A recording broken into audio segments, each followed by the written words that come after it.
ਅੱਗੇ ਵਧਾਂਗੇ ਇਸ ਤੋਂ ਬਾਅਦ ਔਰ ਖਬਰ ਨੰਬਰ 4 ਦਾ ਜ਼ਿਕਰ ਕਰਾਂਗੇ। ਹਰਿਆਣਾ ਦੇ ਸਪੀਕਰ ਦੇ ਵੱਲੋਂ ਪੰਜਾਬ ਦੇ ਰਾਜਪਾਲ ਦੇ ਨਾਲ ਮੁਲਾਕਾਤ ਕੀਤੀ ਗਈ ਹੈ ਔਰ ਹਰਿਆਣਾ ਦੀ ਵਿਧਾਨ ਸਭਾ ਦੇ ਲਈ ਜ਼ਮੀਨ ਦੇਣ ਦਾ ਇਹ ਸਾਰਾ ਮਾਮਲਾ ਹੈ ਜਿਸ ਮਾਮਲੇ ਦੇ ਵਿੱਚ ਇਹ ਮੁਲਾਕਾਤ ਕੀਤੀ ਗਈ ਹੈ। ਤਾਂ ਖਬਰ ਨੰਬਰ 4 ਹੈ, ਹਰਿਆਣਾ ਵਿਧਾਨ ਸਭਾ ਦੇ ਲਈ ਜ਼ਮੀਨ ਦੇਣ ਦੀ ਮੰਗ ਕੀਤੀ ਗਈ ਹੈ। ਦੱਸ ਦਈਏ ਕਿ ਸਪੀਕਰ ਦੇ ਵੱਲੋਂ ਰਾਜਪਾਲ ਦੇ ਨਾਲ ਮੁਲਾਕਾਤ ਕੀਤੀ ਗਈ ਹੈ। ਚੰਡੀਗੜ੍ਹ 'ਚ 10 ਏਕੜ ਜ਼ਮੀਨ ਦੀ ਸ਼ਨਾਖਤ ਕੀਤੀ ਹੈ। ਇਹ ਕਹਿਣਾ ਹੈ ਸਪੀਕਰ ਦਾ, ਜ਼ਮੀਨ ਦੇ ਬਦਲੇ ਦੇ ਵਿੱਚ ਚੰਡੀਗੜ੍ਹ ਨੂੰ ਜ਼ਮੀਨ ਦੇਵੇ। ਸਾਡੀ ਵਿਧਾਨ ਸਭਾ ਦੇ 20 ਕਮਰੇ ਜਿਹੜੇ ਨੇ ਉਹ ਪੰਜਾਬ ਦੇ ਵੱਲੋਂ ਪੰਜਾਬ ਵਿਧਾਨ ਸਭਾ ਦੇ ਵਿੱਚ ਜਿਹੜੇ ਨੇ ਉਹ ਉਸ ਤੇ ਕਬਜ਼ਾ ਕੀਤਾ ਹੋਇਆ, ਉਹਨਾਂ ਦਾ ਇਹ ਵੀ ਕਹਿਣਾ ਹੈ। ਦੱਸੀਏ ਕਿ ਜ਼ਮੀਨ ਦੇ ਬਦਲੇ ਜ਼ਮੀਨ ਦੀ ਗੱਲ ਕਰ ਰਿਹਾ ਹਰਿਆਣਾ।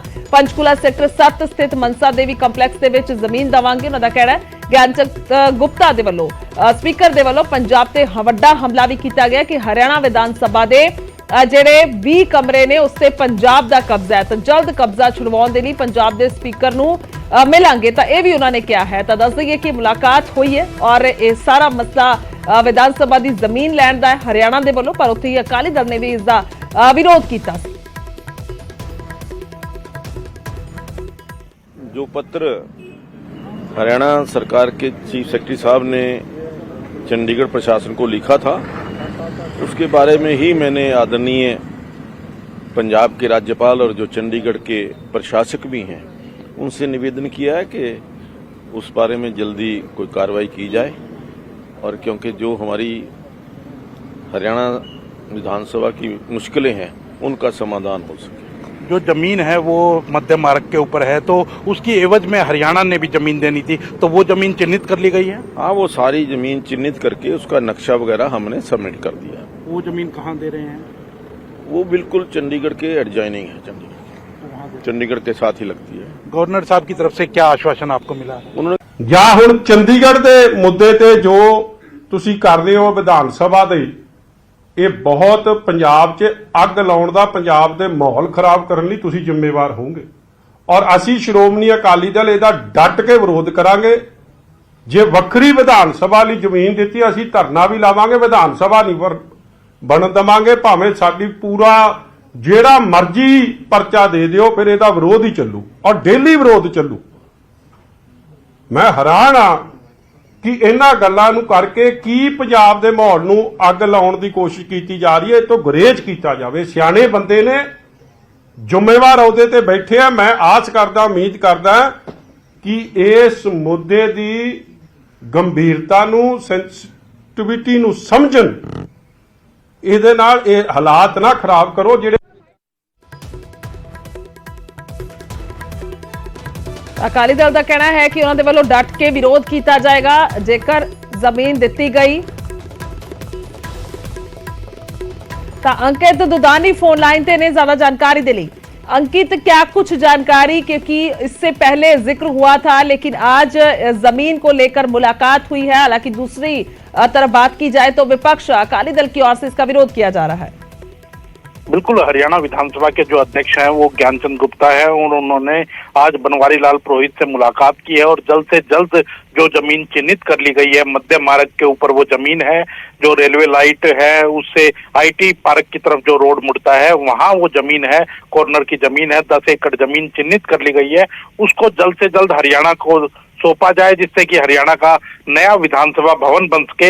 उसके लिए आज मुलाकात की है और 2 दिन पहले ही हरियाणा के जो चीफ सेक्रेटरी है उन्होंने चंडीगढ़ के एडवाइजर को चिट्ठी लिखी थी और चिट्ठी लिख करके जल्द से जल्द जमीन देने की मांग रखी थी और उसी को लेकर के आज ये मुलाकात हुई है। उन्होंने, ज्ञानचंद गुप्ता ने ये भी बताया कि उनको आश्वासन दिया गया है कि अगले सप्ताह ही अधिकारियों की बैठक बुला करके और इस मामले को सिरे चढ़ाया जाएगा, जल्द से जल्द इस मामले को सिरे चढ़ाया जाएगा। हालांकि जैसा हम अकाली दल को सुन रहे थे कि विरोध भी लगातार हो रहे हैं, पंजाब के नेता विरोध कर रहे हैं। हमने ज्ञानचंद गुप्ता से भी ये बात पूछी थी तो उन्होंने कहा कि जो चंडीगढ़ है वो हरियाणा और पंजाब दोनों का है और हरियाणा को जरूरत है नई विधानसभा भवन बनाने की, क्योंकि अभी जो मौजूदा विधानसभा भवन है वो छोटा है और 2026 में जिस तरह से परिसीमन होगा और विधायकों की संख्या बढ़ेगी तो उस समय वो छोटा पड़ जाएगा भवन, इसीलिए वो नया विधानसभा भवन बनाना चाहते हैं और इसीलिए उन्होंने जमीन की मांग की है, जिसकी सैद्धांतिक मंजूरी केंद्र सरकार के द्वारा भी मिल चुकी है।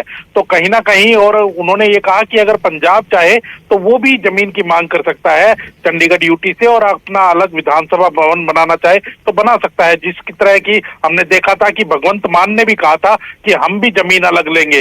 तो कहीं ना कहीं वही बात वो कहते हुए नजर आए।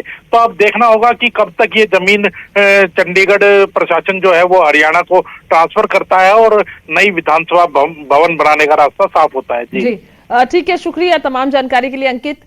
ਤਾਂ ਹਰਿਆਣਾ ਵਿਧਾਨ ਸਭਾ ਦੇ ਸਪੀਕਰ ਜਿਹੜੇ ਨੇ ਉਹਨਾਂ ਦੇ ਵੱਲੋਂ ਮੁਲਾਕਾਤ ਕੀਤੀ ਗਈ ਹੈ ਔਰ ਉਹਨਾਂ ਦਾ ਕਹਿਣਾ ਹੈ ਕਿ ਜ਼ਮੀਨ ਦੇ ਬਦਲੇ ਜ਼ਮੀਨ ਦਿੱਤੀ ਜਾਏਗੀ। ਤਾਂ ਇਸ ਨੂੰ ਲੈ ਕੇ ਜ਼ਮੀਨ ਵੀ ਵੇਖ ਲਈ ਗਈ ਹੈ ਜੋ ਮਨਸਾ ਦੇਵੀ ਦੇ ਕੋਲ ਹੈ। ਤਾਂ ਇਹ ਉਹਨਾਂ ਦੇ ਵੱਲੋਂ ਕਿਹਾ ਗਿਆ ਔਰ ਉਸ ਤੋਂ ਇਲਾਵਾ ਪੰਜਾਬ ਨੂੰ ਵੀ ਕਿਹਾ ਗਿਆ ਕਿ ਤੁਸੀਂ ਵੀ ਆਪਣੀ ਵੱਖਰੀ ਜ਼ਮੀਨ ਲੈ ਸਕਦੇ ਹੋ।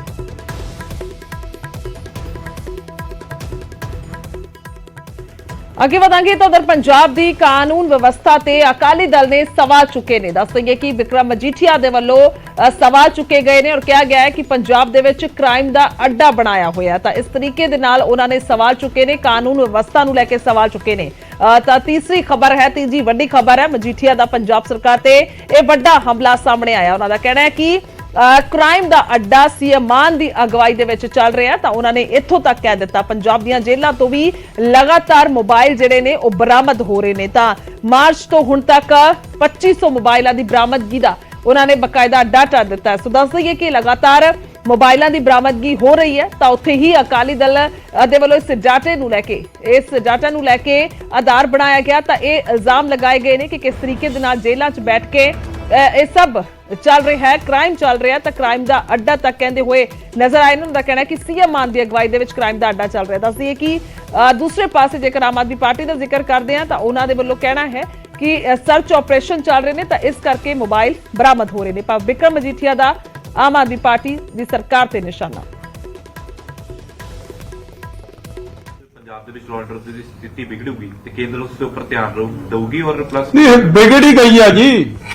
ਹਾਲੇ ਕਿਹੜਾ ਮਤਲਬ ਇੱਥੇ ਜੋ ਕੁਝ ਹੋ ਰਿਹਾ ਦਿਨ ਦਿਹਾੜੇ, ਸਿੱਧੂ ਮੂਸੇਵਾਲਾ ਦਾ ਕਤਲ, ਆਰਪੀਜੀ ਅਟੈਕ, ਕਾਲੀ ਦੇਵੀ ਮੰਦਿਰ 'ਚ ਹਿੰਦੂ ਸਿੱਖ ਭਾਈਚਾਰੇ ਨੂੰ ਇੱਕ ਦੂਜੇ ਦੀ ਲੜਾਈ ਬਣਾ ਕੇ ਪੇਸ਼ ਹੋਣਾ, ਯਹ ਉਸ ਤੋਂ ਬਾਅਦ ਜੋ ਮਰਡਰਸ ਹੋ ਰਹੇ ਆ ਐਵਰੀ ਡੇ ਹੋ ਰਿਹਾ। ਮੈਂ ਤੁਹਾਨੂੰ ਅੱਜ ਦੀ ਵੀਡੀਓ ਵਿਖਾਈ, ਇੱਕ ਧਰਮ ਦਾ ਜੀ ਦੂਜੇ ਧਰਮ ਦੇ ਉਲਟ ਇੰਨਾ ਖੁੱਲ ਕੇ ਬੋਲੇ ਤੇ ਸਰਕਾਰ ਦਾ ਉਹਦੇ ਤੇ ਟਿੱਪਣੀ ਕੋਈ ਨਹੀਂ।